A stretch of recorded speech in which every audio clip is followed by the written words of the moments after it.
The forest that flanked Birch Road in the Upper Peninsula of Michigan was 15 miles of wilderness between the little town of Choke and Middle Pork. It carried many hunters to the farms and parks that stretched along that long, curving, unkempt road. But during some times of the year, there was almost no traffic down this lonely road. It was during this time that the packs of dogmen knew it was safe to forage and hunt in this area.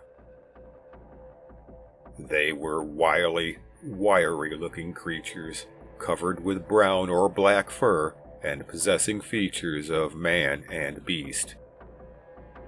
Half dog, half man, Arcus possessed the keen senses of a wolf and the instincts of a hunter.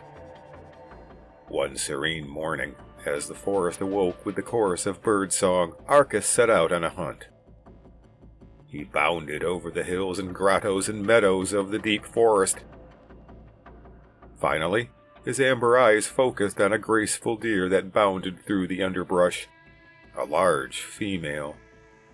So succulent-looking, he began to drool. But a deer was dangerous for a lone dogman. He would have to be smart with this prey.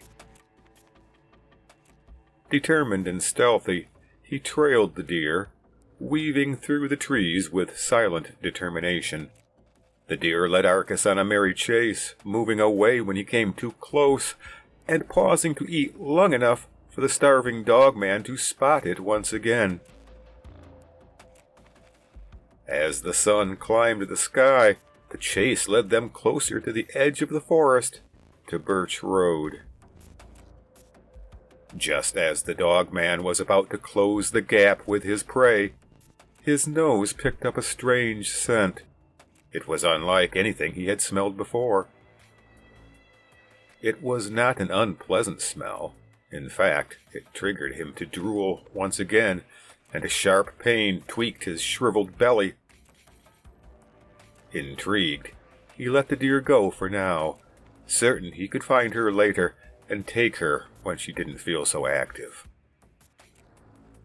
Instead of following the teasing whitetail, he followed the strange scent to the roadside, where a crumpled sack lay. He ripped it apart, and several objects dropped to the ground at his feet. With curiosity piqued, the dogman sniffed these curious things. Their warm, meaty aroma was tantalizing. Without a second thought, he took a bite, savoring the flavors that exploded in his mouth. The combination of meat, cheese, and vegetables was a sensation unlike anything he'd experienced in the forest. The once determined hunter found himself indulging in his unexpected feast. Mouthful after mouthful, the burgers disappeared into his voracious appetite. As he relished the last bite, a realization dawned upon him. The chase, the thrill of the hunt, was his true nature. The forest was his domain, and while these things were a delightful distraction, his instinctual calling lay elsewhere. These strange objects appeased the raging hunger in his belly, but not the urge to kill.